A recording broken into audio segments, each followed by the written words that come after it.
how do you assess the impact of Israeli settlement expansion on the overall security situation in the occupied Palestinian territories? Thank you for having me. These settlements undermine the very basis of the two-state solution and endanger the Palestinian lives on a daily basis. Those settlers are deeply indoctrinated and supremacist personals who are opposing the Palestinian mere existence and independence in Palestine. Of course, the pogroms that's taking place in Palestine that you have all seen, and Kfar Malik killing 4 people, including 1 child, is an example of this kind of extremism that the Palestinians are facing under the settlements attack, continuous attack, for decades by now.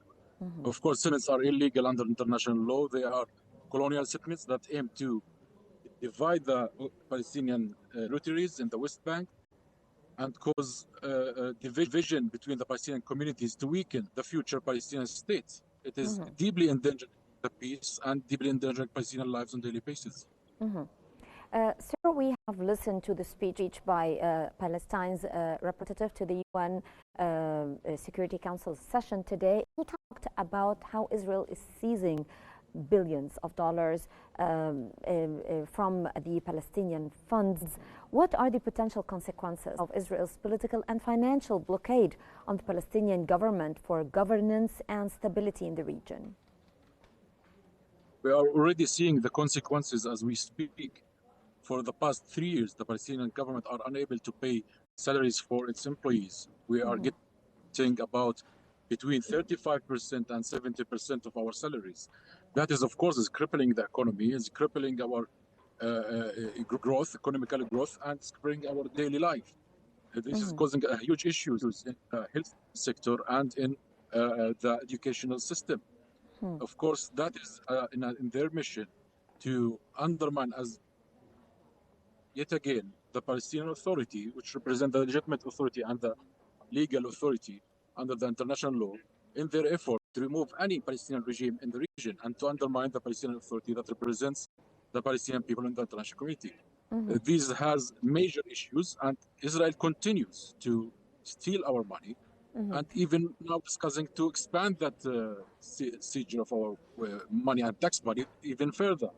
So that is a very critical situation that the international community has yet to fail to confront Israel, to make them stop their, hijacking the Palestinian money. Yes. In your view, what are the implications of the recent strikes on humanitarian efforts in Gaza, especially regarding aid distribution, with hundreds of Palestinians being killed while trying to get some aid from such distribution centers? We all have seen this sadistic, grotesque war crimes that's is going on in Gaza Strip by the so-called Gaza Humanitarian Foundation that's only luring the Palestinian people to aid to shoot them. That was a death trap. Sorry? A death trap. Attack trap, yes.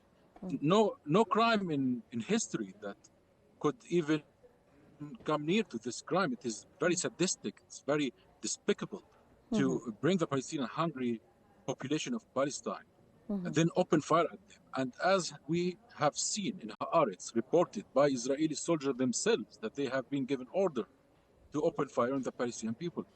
So this has become a field, an open field for hunting the Palestinian people. I can't imagine anything even worse than such a crime.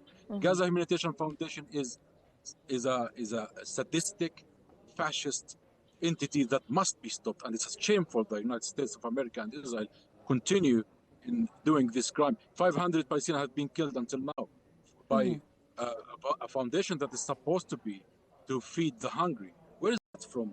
The international community? Where is that from the United States that speak about democracy and the human rights? Of course, that need to be stopped immediately, and I'm surprised that the international community until now hasn't put any sanctions against Israel nor against the GHF. And the United Nations must immediately continue and convene their humanitarian aid in Gaza. They are the legitimate, the independent, and the only organization in this world that could deliver and should deliver food for the Palestinian people in Gaza.